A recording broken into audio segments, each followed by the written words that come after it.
The important virtue and primary duty of respect, obedience, and care for one's parents and elderly family members. As you watch this video, I hope you will gain a better understanding of what filial piety means. As our family grows and learns from each other, we do everything out of respect for our elders and pass it on to future generations.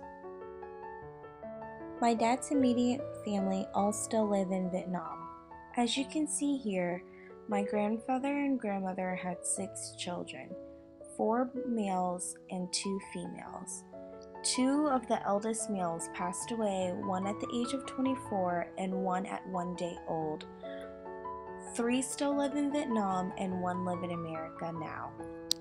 My grandfather, Nguyen Van Hien, was born in 1920 and passed away in 1992 in jail when he was being an activist against the communist government.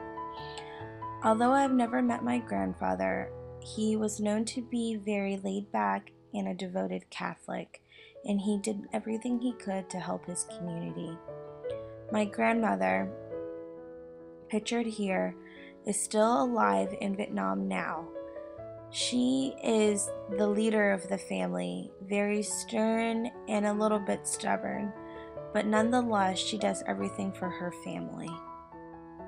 Pictured here is a picture of my father and his 3 siblings in 1990 before we're about to leave Vietnam to come to America. My father does not talk much about their relationship.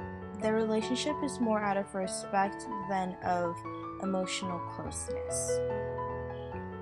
My father's side of the family is the true meaning of filial piety, for my grandmother is getting older and all the siblings gather together to ensure that the grandmother is living peacefully and taken care of. Although our family may not sit around and hug each other and kiss each other, that doesn't mean that we don't love each other. In Asian culture, showing love is by showing respect, obedience, and showing a good honor of the family name. The very few times that I have met my father's side of the family, I've always grown to respect them for what they have done for us and all the things that they have taught me, to be respectful, to be obedient, to love one another, and to devote ourselves to God. My mother's side is the side I grew up with. A large family is an understatement when it comes to my mother's side of the family. My grandfather, who was born in 1920, had 15 children throughout his life. He died at the age of 60, but had accomplished so much during his time alive. His first wife, who was born in 1922, had 7 children. She died in 1959 after giving birth to my mother in December of 1959. Soon after, my grandfather remarried his second wife, whom she's still alive now, and they had 8 more children. My mother always told me that growing up with a large family had its difficulties, but more than anything, she had a great appreciation of the love and caring of all her family members.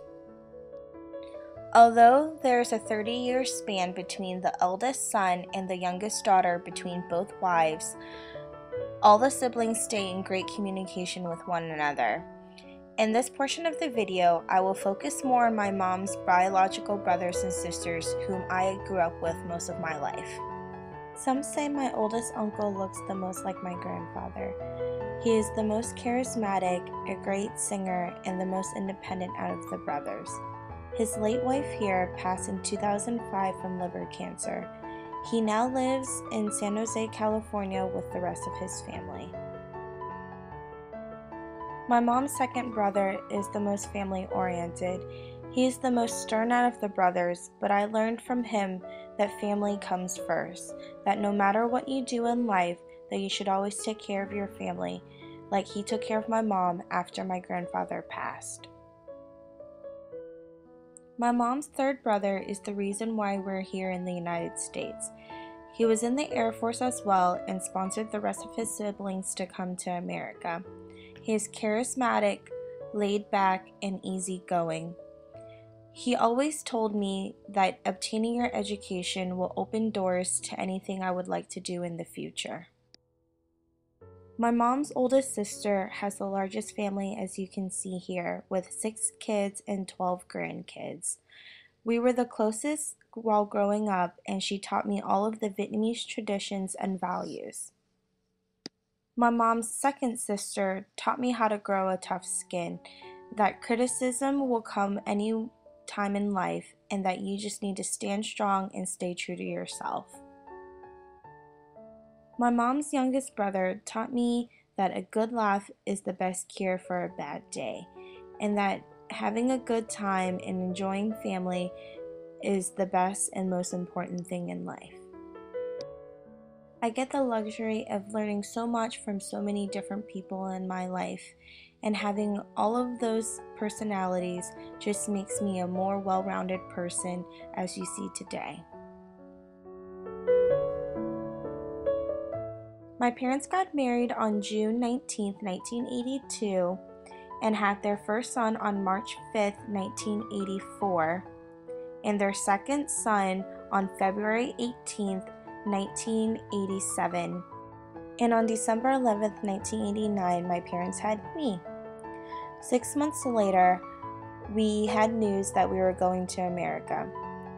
Growing up in America was challenging for all of us. Hard for my parents to learn a new language, and hard for us to adjust to the new community. Being devoted Catholics was a big part of our lives. Our family joined in our church and did a lot of activities which made us feel more a part of a community. On February 4th, 2000, my parents gave birth to my younger brother Joseph.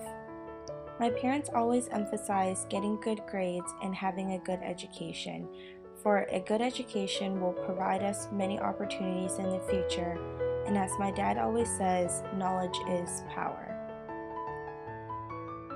Although life has become more chaotic as we've gotten older, we have learned that making time for one another is the most important thing.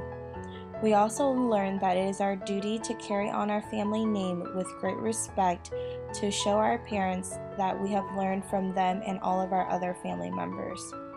As I've gotten older, I have learned that family is the most important thing, and it's become more apparent with my father being diagnosed with liver cancer that it is my duty as the only daughter in the family to carry on the traditions and the values of our family for our future generations.